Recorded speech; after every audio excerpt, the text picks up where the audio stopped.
Line item extraction is the way to go if you want a better overview of your inventory and expenses. In this video, we will show you how to extract and export line items in Datamolino. First, you need to switch to the Line Items view. You can do that from the folder overview by selecting Documents and switching the view from this drop-down menu, or for a specific document in the document detail. Before exporting the document, check your line item coding. You can make coding easier by using the full screen mode. Here, you can choose whether to export the document as net or total.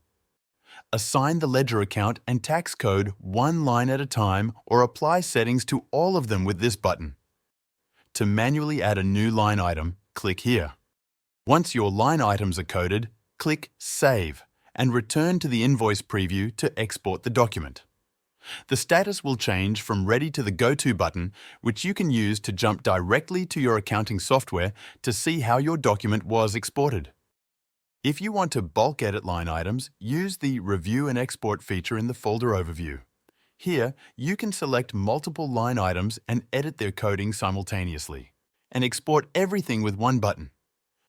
You can find more information on our help desk, and you can reach it by clicking on your initials in the top right corner.